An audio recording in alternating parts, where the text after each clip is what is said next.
So normally different buses are used to perform different interconnection functions. Okay.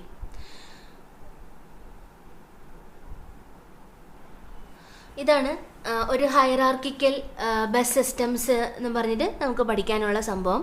അപ്പോൾ നിങ്ങൾക്ക് ഈ ഒരു ഫിഗർ കാണുമ്പോൾ മനസ്സിലാവും ഇവിടെ ഏതൊക്കെ ടൈപ്സ് ബസ്സസ് ഉണ്ട്. ലോക്കൽ ബസ് ഉണ്ട്, മെമ്മറി ബസ് ഉണ്ട്, സിസ്റ്റം ബസ് ഉണ്ട്, ഡേറ്റ ബസ് ഉണ്ട്.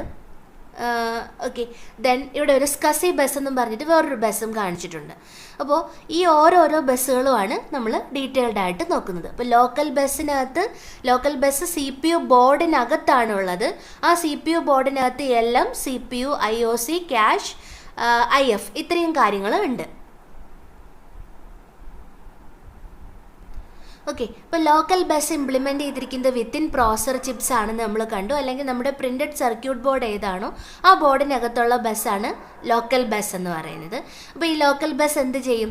നമ്മുടെ ഈ പ്രിൻറ്റഡ് സർക്യൂട്ട് ബോർഡിനകത്തുള്ള മേജർ കമ്പോണൻസ് ഏതൊക്കെയാണോ അവിടെ കമ്മ്യൂണിക്കേഷൻ പാത്ത് പ്രൊവൈഡ് ചെയ്യും. ഓക്കെ, ഇനി എന്തൊക്കെ കമ്പോണൻസിനെയാണ് ഈ ലോക്കൽ ബസ് കമ്മ്യൂണിക്കേറ്റ് ചെയ്യുന്നത്, ഇന്റർകണക്ഷൻ ഏതൊക്കെ കമ്പോണൻസ് തമ്മിലാണെന്ന് ഇപ്പോൾ നമ്മൾ കണ്ടായിരുന്നു. ഓക്കെ, അവിടെ നമ്മുടെ ലോക്കൽ മെമ്മറി ഉണ്ട്, CPU ഉണ്ട്, ഇൻപുട്ട് ഔട്ട്പുട്ട് കൺട്രോൾ ഉണ്ട്, ക്യാഷ് ഉണ്ട്. ഓക്കെ, നെക്സ്റ്റ് ആണ് ബാക്ക് പ്ലെയിൻ ബസ്സസ്, അല്ലെങ്കിൽ നിങ്ങൾ ഇവിടെ സിസ്റ്റം ബസ്സിൻ്റെ ബ്രാക്കറ്റിൽ എഴുതിയിട്ടുണ്ട് ഓൺ ബാക്ക് പ്ലെയിൻസ് എന്ന് എഴുതിയിട്ടുണ്ട്. അപ്പോൾ എന്താണ് ഈ ബാക്ക് പ്ലെയിൻ ബസ് എന്ന് പറഞ്ഞു കഴിഞ്ഞാൽ, ഈ back plane is a printed circuit on which many connectors are used to plug in functional boards. Okay, ഇതാ ഇവിടെ നോക്കുക, ദ സിസ്റ്റം ബസ്.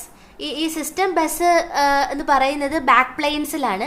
ആ സിസ്റ്റം ബസ് ആരെയൊക്കെ തമ്മിൽ കമ്മ്യൂണിക്കേറ്റ് ചെയ്യുന്നുണ്ട്? CPU board, memory board, communication board, IO board. അപ്പോൾ ഇങ്ങനെയുള്ള different